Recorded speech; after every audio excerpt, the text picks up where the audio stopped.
हमारे खास segment explainer में आपका बहुत स्वागत है। मैं हूं आपके साथ शिवानी पांडे।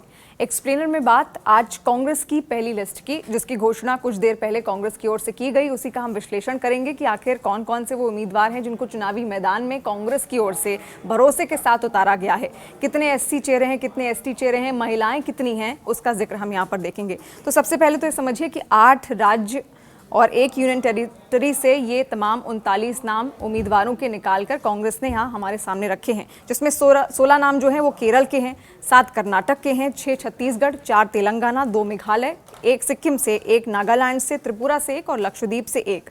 अब जो कांग्रेस की पहली लिस्ट है उसमें 1 पूर्व सीएम है, भूपेश बघेल का नाम इसमें सामने है। 4 महिलाएं हैं इसमें जिनको उम्मीदवार बनाया गया है, 12 युवाओं को उम्मीदवार बनाया गया है जिनकी उम्र 50 साल से कम की है, और 4 एससी चेहरे, 3 एसटी और 17 माइनॉरिटी प्लस ओबीसी चेहरे इस पहली लिस्ट में कांग्रेस की ओर से सामने रखे गए हैं। छत्तीसगढ़ की 11 लोकसभा सीटें हैं, जिसमें से 6 सीटों पर उम्मीदवारों के नामों का ऐलान किया गया है कांग्रेस की ओर से। जांजगीर चांपा से डॉक्टर शिव कुमार डहरिया, कोरबा से ज्योत्सना महंत और राजनांदगांव से भूपेश बघेल ये 1 पूर्व सीएम हैं जिनको फिलहाल पहली लिस्ट में तवज्जो दी गई है।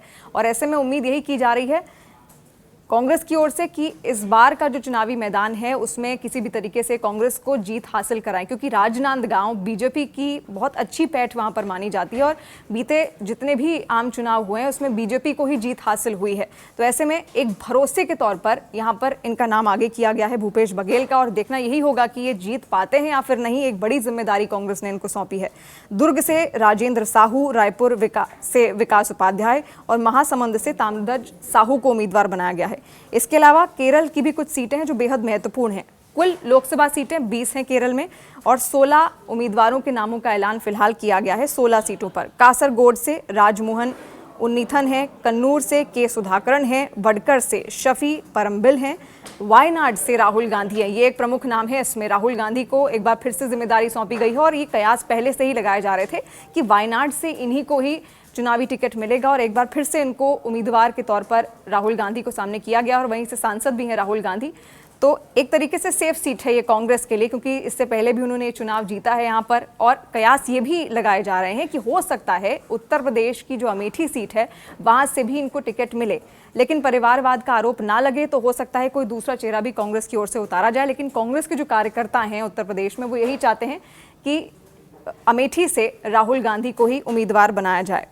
इसके अलावा जो एक दूसरा प्रमुख चेहरा है वो है शशि थरूर का, जो तिरुवनंतपुरम से इनको चुनावी मैदान में उतारा गया है और यहाँ से सांसद होते भी आए हैं। और इन्होंने अपने एक इंटरव्यू में ये भी कहा था कि हो सकता है ये उनका आखिरी चुनाव हो, क्योंकि इस वक्त जो हवा तिरुवनंतपुरम में चल रही है उसके हिसाब से ऐसा शशि थरूर खुद भी मानते हैं कि उनको हार का सामना करना पड़ सकता है। तो एक बड़ी जिम्मेदारी है शशि थरूर के लिए भी है। इसके अलावा अलपुझा से केसी वेणुगोपाल को उम्मीदवार बनाया गया है। तो ये तमाम 39 उम्मीदवार हैं।